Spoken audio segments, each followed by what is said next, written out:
I'm going to just plot out our good old friend C major. Why C major? Because it's got no sharps or flats in it. Nice and easy to comprehend. Now, what we're going to do is we're going to assign a scale degree with this, because we draw chords out of scales. The scales are the ingredients that we use to make chords via tertian movement. What we're going to do is we're going to start on that one. So R for root, or number one. You can even think of it as number one. That's the second note, third note, fourth note, fifth note, sixth note, and seventh note. That's a C, so we're going to have the octave here. So under normal circumstances, what we do to make a triad, and I'm starting here on the C here, there's a formula, and this is what we need to do. The formula is the recipe. A major chord, or a major triad, is a root and a third and a fifth. So what we're doing is gathering those guys there, and those three give us the triad. And it's really, really simple to understand suspended chords. Now, I always think of suspensions as being like those old 70s cop shows where the cop gets framed for doing something that he didn't do, and the chief goes, "Kowalski, you're suspended. Give me your badge and your gun." You know what I mean? That sort of thing. And he's got like 48 hours to go and prove that he's innocent, and that's the plot of the film. So he goes away, and then he comes back and he finds all the proof, and then everybody knows he's innocent. And that's the thing about suspension. You're taking the third out of the triad temporarily. You'll notice with suspensions, they have this kind of unsettled sound. Yeah, they are not a resolving sound. They are very much a kind of hanging. They are keeping you in suspense. Yes, so they are a suspended sound, and that's the way to think of them and how to place them. If somebody said to you, say, "All right, explain the sound of a suspended chord," you'd kind of go, "Oh, what's the personality of it?" Well, it doesn't resolve. It leaves you hanging, does the sound. Functionally, it needs to resolve back to its triad that it comes from. And that triad could be one of your chords from the key. Now, I would say not chord 7, because that's a diminished triad. If you start messing around with suspensions on chord 7, then you end up with strange sort of things going afoot. And we're not going to get into that. It's not needed. Now, the thing is, sometimes it's possible to use the suspended sound and it just be okay. It's just okay. It doesn't need to resolve. So you've got to be quite malleable with it, but it can be a really useful way to even cheat and blag with songs. I think this is a great way of cheating. So there's a couple of ways of thinking about how to use these sus chords. And there are two varieties. Like I said, there's a Csus2 and there's a Csus4. Now, here's where people get mixed up, and that is suspensions and add chords, yes? Because add chords do something else. I'll get into that in a little bit, but first, Eyup. If you're sick of pausing my YouTube lessons and scribbling down chords and diagrams, well, I've got you. PDF Club gives you a library of over 350 exclusive downloadable and printable guitar handouts and PDFs with chord charts, diagrams and worksheets all ready to rock. Just grab what you need and get back to playing. It's the perfect partner for my YouTube video lessons. Check it out now at rickysguitar.com/get PDF Club. Now back to the lesson. We're going to have a little look at this. So it's really, really simple. And I think of it as almost like this pendulum that we can have. So we can swing to either side here. And if we take this second here, instead of playing the third, we're going to suspend the third in favour of the second. And that would give us a root, a second and a fifth. Because there's the formula. Remember, a root, third and fifth is the triad formula that we have there. But if we go for that, then that's going to give me a Cus2. Now, if you're in PDF Club, don't worry, I'll be uploading these for you as well. So that's the difference there. You can see it's got a root, a second and a fifth. Now, what I can do as well is I can swing over to the other side of that pendulum and go and get myself the fourth instead. So root, fourth and fifth. And that gives us a particular quality, and that's the easiest way, I think, to look at it from that triad perspective. And actually, these are triads as well, but it's a suspended triad. Just like major, minor, diminished, augmented, suspensions are also triads as well, and that's the way I think of it in the triad families. I did a lesson on triad families where I talked about those and the gaps in between. This is like another grouping of those there. Now the thing is, if this was C major, then this is going to work on the first chord in C major. If we look at this, and each of these notes is the root note for a chord, then we can actually see how we might be able to get these suspensions for every chord in the key. The original video that I did for this, I just showed you as being part of chord 1. If this is C major here, C, E, G would be chord 1. I'll put that there. But then if I start on this, I'm going to get another bunch of notes to make a triad, a D, an F, and A. Now, you know me, guys. What's the easiest way to know which notes are in your triad? It's the circle of thirds. So let me put that in there because it shows us this tertian movement. So every good band deserves fans and cash. Remember, if you know this, if you've seen this before, this is the way I work this out. You might know this from putting your notes on the musical staff, but this is C major. Key signature in the middle there as well. C major, no sharps, no flats, nice and easy. If you wanted to work this out for another key, then you would take the sharps and the flats from that key and add them to that mnemonic. That's as simple as it gets. But if you wanted to, you could just fill in the middle bits here. So you could see C, D, E, F, G, A, B, C, D, E, F, G, A, B. So I've just written those smaller outside of there so that you can see where the suspensions live. So if we looked at that C again here, but we're looking at it on the cycle of thirds, if we go C, E, G there, I'll block that off. So you can see if that's the third, then we can see that the D note is going to be the second. If you can see that there, that's the E, then the F is going to be the fourth. And what we can do is we can go around all this now. So I could look at this D minor, which I said was the next chord. So I can see that I've got a D, an F and an A for my root, my flat third and my fifth there.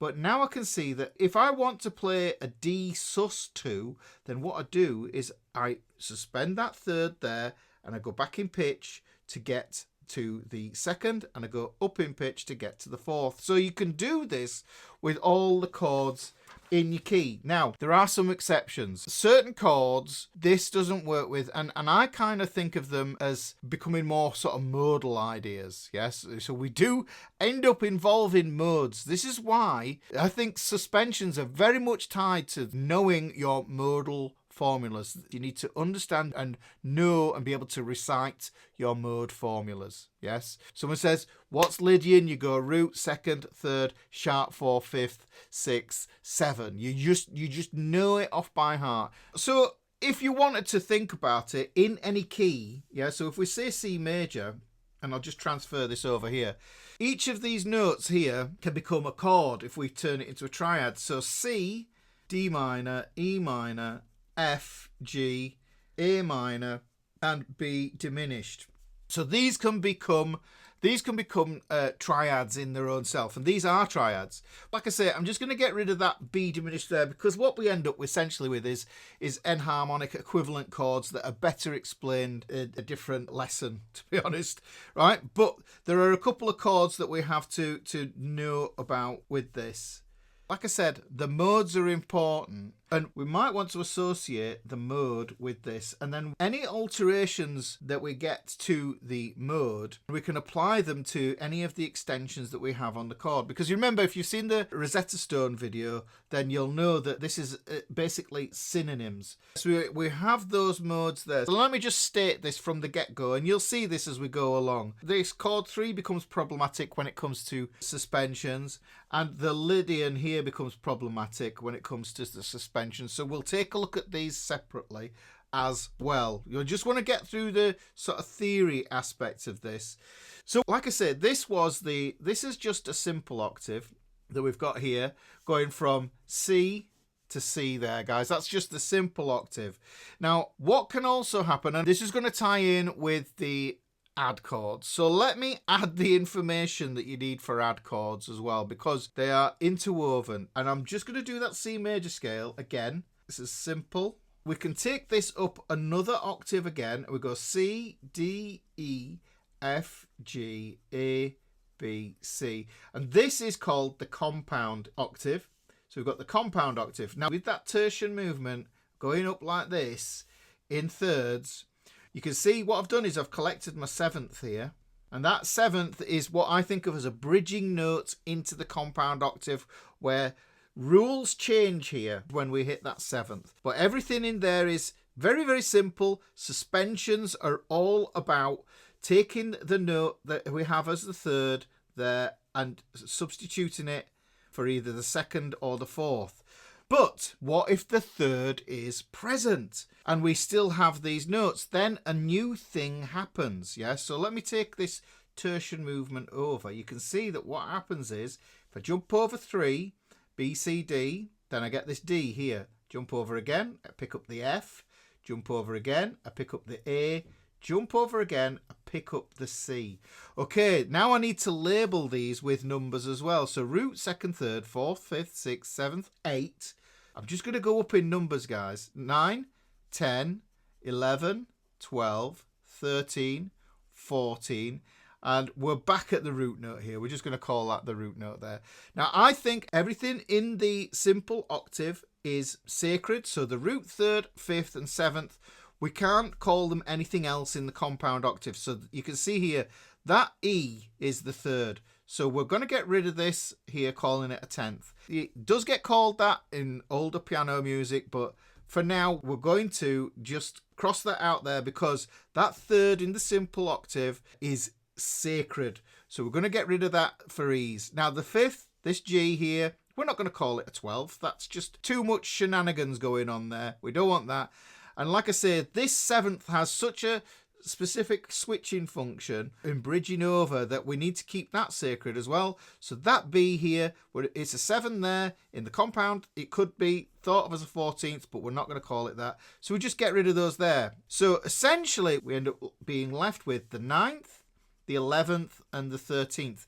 These 3 extra notes are called your extensions. Okay, these are upper extensions, sometimes called upper extensions as well. So when you get those fancy schmancy chords, got 11s in them and all that sort of stuff, that's where they come from. They come from the compound interval, and this is where we are going to get the ingredients for add chords. So look, we've got this D here is a second in the simple interval. So look at that, I'll put it up there, D. You can see that that D is a second. But if we look in the compound octave, you can see it's also a 9th. And that's its enharmonic scale degree, if you want to think about it in that context. It's enharmonic. It means it's the same note, but we have to express it in a different way because it's in this compound octave. This F here, so these are my susses, right? So if I go up here and I go to my F, I can see that F there, well, there it's a 4th. But in the compound, it's an 11th, okay? I'm going to do this with all the extensions. The 6th here, you can see if I go here, this A here, we've got an A here, which is a 6. If I go there, we've got the 6th, and then we're going to call that a 13th as well. Now, this is a different case, because if we've got a 6th present with the triad, then it just becomes a 6th chord, okay? There's a lot of theory going on. Let's build a chord first. We're going to go for a major triad. And we know that a major triad is a root, a third, and a fifth. Now, what I'm going to do is I'm going to go back to the letter names, yes? Because we've got 2 rows of information. We've got the letter names, and then we have the scale degree names. Those are just labels, guys. So if we look there, we can see that the root for the major is going to be a C. The third is going to be an E. And the fifth is going to be a G. Wonderful. Perfect. Now, instead of it being a major chord, let's turn it into a sus2, the first thing that we're going to do. So the formula for that is root, second, and fifth. I've already drawn these out, but it's worth going over again. So we can see that the root is going to be a C, but the sus2 is going to be a D, and then the fifth is still going to be our G. So what we've done is we've substituted that E for that D there. Let's look at a sus4. Root, fourth, and fifth. Now you can see a C is going to be our root. That's there. That's the fourth, which is an F. And then the G there is the fifth. Okay, so we've got C, F, and G. Now, what's the difference between a suspension and an add chord? Well, look, here's the two add chords you're going to come across more often than not. You're going to get an add 9. An add 9 means that we've got a triad. In this case, it's going to be the C, the E, and the G. But what we're doing is, because we've still got the third, and this is the thing, guys, this is the critical bit. If the third is present, I'll write that down. Third present equals add chord. It becomes an add chord if the third is present. That's how it works, yeah, because the third hasn't been suspended. The third is still there. So what if we wanted to have that D there? And some people call this an add 2 chord, but I prefer to call it the add 9 because really it comes from the compound octave. So let's look at that. That D is a second, like this, like we had it here in its enharmonic form. The second and the ninth here. So really, we want to put that 9 there, and it's added. And that is going to be the D that we would add to that there. So we've added that 9. Now, not to be confused with if I took that there and I had this formula, root, third, fifth, seventh 9. This is where the function of the 7 comes in here, because with the add 9, the tertian movement is broken. The chain is broken. We go C, E, G. We don't play the B and we jump to the D. We jump straight into the compound octave. We add from the compound octave. We don't bridge using this 7th. Because this 7th is present, we are just running the whole lot along, and this would be a major 9 chord. So you start to see, by understanding your suspensions, it also helps you to unlock your understanding of the add 9 and the major 9 as well. So this is what's going on, because that is doing its bridging function. So that 9 it's not added. It's part of the sequence of that tertian movement. It is unbroken. So the important thing is learn your chord formulas. That is why I thought about it. I already thought it out and included it. It's in the book. The chord formulas, they're in the book. They're all there. There's your ingredients for your chords. There's your ingredients for your scales. Mix them together. Job's a good one. You've got it. Okay? Okay, so that's what it's all about. Right, so this is understanding how that works there. So we get that add sound. Now, add 9 isn't the only sound that we can do. And do you know something? The way I see guitar as well, I think about it in this context from the cage system. I think about the cage system, how we can fit this into that idea and use it practically as guitarists. The C chord is 5 strings. The A chord is 5 strings. The G chord is 6 strings. The E chord is 6 strings. But the D chord has 4 strings. So we need to be able to, in my mind, produce any chord using 4 strings. Now, if you look at something like this, we've hit the limit, haven't we? If I was to put a major 11 in there, that would be 6 notes. How do we whittle that down to the D shape so that we can use it for caged, for guitar, and then it becomes practical information? Well, we need to be able to understand that we can get rid of notes. We can cut notes out. And this is where understanding your intervals comes in. So we know that the 5th is transparent. It doesn't add any colour. So we can get rid of the 5th, especially once we've bridged over. You see, this is why the simple octave is so sacred, is because that's where all the good stuff is happening. This is the colour end. This is more about colour. This is more about function. So when we want to add something here, and this is what I'm getting to here with this guy. So if I go add 11, basically it's still just a major triad there. And then what I'm doing is I'm going to an 11 there. I'm just putting the 11 in there. That's what all an 11 is. And you can see that that's going to be that F note there. Notice I don't have to include the 9th because the tertian bridge has been broken because there's no 7th in there. So we can see how that works there. But notice how many notes I have. 1, 2, 3, 4. This fits into the idea of playing a D-shaped chord on guitar.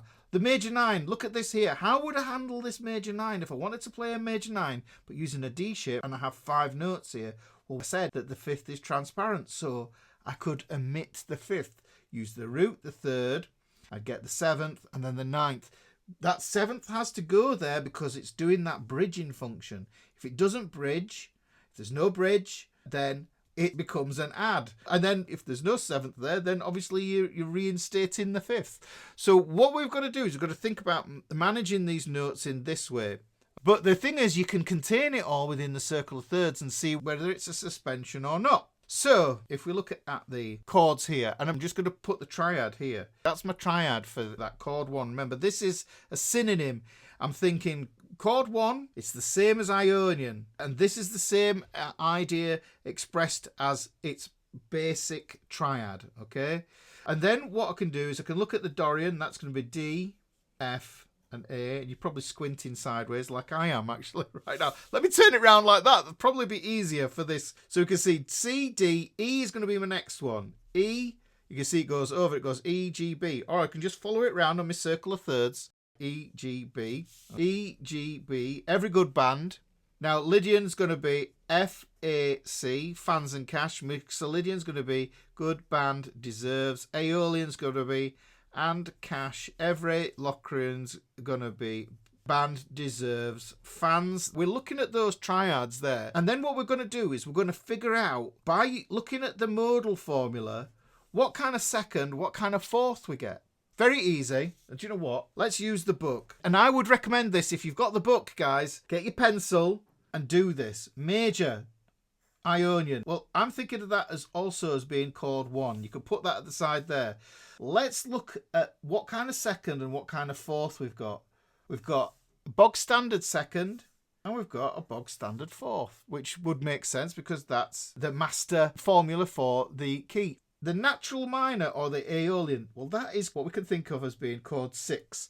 Actually chord 1 in the minor, but we'll think of it as being this here because it's the formula that matters here. We've got a normal second, and what kind of fourth have we got? Oh, that's wonderful. So here you can see getting a Sus4 and a Sus2 on the major here on the Ionian. It's not going to be any different than getting it on the chord 6 there. I'm skipping over these because they aren't anything to do with it, but this is Dorian. This is chord 2. Okay, let's look at this. What kind of second, what kind of fourth has it got? Okay, second and fourth there. Wonderful, nice and easy. Just the same as these. So we can see that chord 1, chord 6, and chord 2, they all behave exactly the same way, okay? Phrygian, now, this is where it gets a little bit sticky, right? Because what happens is we don't have these natural notes here, so we don't want to call it a suspended flat 2 or anything else like that, like Phrygian. Let's look at Phrygian. We can see there that we get this flat 2 here or the 4 there. Now, whether this is correct or not, it makes sense to me to call this, if I was using the Sus4, that would work. The Phrygian can have a Sus4, but when it comes to it having a Sus2 for its formula, we would have root, flat second, fifth. Now, that isn't gonna work. Yeah, so what we could do is we could call it, and I would call it a Phrygian suspended chord. I would attach the name of the mode to it. Let's look at the next chord.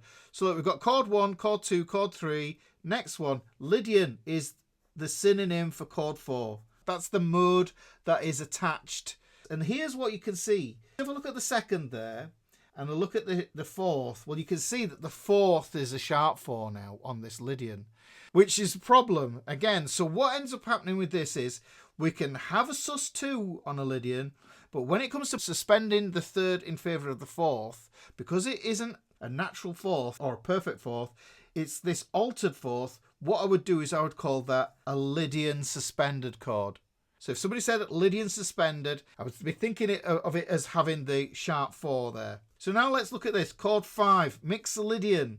Let's look at this, Mixolydian. Now this is nice and simple because we can see the second and the fourth are absolutely perfect, pristine. Locrian, no, you can go away. But you can see here that Locrian's got the flat second and it's got a fourth on it. But the thing is, because it's diminished and half diminished, it's then you're going to have all these problems with it and it becomes something completely different. So we don't want to really get into that one too much. But let's transfer that information now. Chord 1. I can have a Sus2 and I can have a Sus4. So let me just put that under there. Sus2, Sus4. Chord 2, let's have a look. Sus2, Sus4. Good. We're brilliant. We're okay. Sus2, Sus4. Right, let's have a look at Phrygian. What problems do we have with the Phrygian? Well, we have the, I'm going to call it PH sus. Yeah? I'm going to call it PH sus, and then I'm going to have Sus4. So it's going to help you from pulling in notes that are outside, that don't belong. So I'll call it Phrygian sus. This one here, Lydian, let's look at that. So we can get a Sus2 there, but we can't have a Sus4 because of that sharp 4. So I'm going to call it Lydian sus.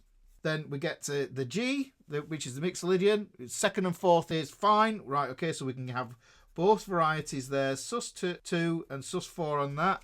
Then when we go to the Aeolian, remember, that's the same thing, Sus2, Sus4. And then chord 7, we don't need to bother with that one, okay? Now what you can do is you can see, let me just zoom in there. You can see that on chord 1, you can have a Sus2 and a Sus4. Chord 2, you can have a Sus2 and a Sus4. On chord 3, if you want the Sus2 thing, it's going to have to be Phrygian and it's going to have to be a flattened second, and it doesn't really sound great at all. But if you are playing chords and you want to do some voice leading and you need to know the correct note, then that's the modification that you need to make that voice leading smooth and in key. Yeah, so same here with the Lydian. You can have a Sus2 in that one. And then 5 chord, that's a Sus2. And then we get a Sus4 there. A minor, Sus2, Sus4. So really, this is the problem zone. Chords 3 and 4.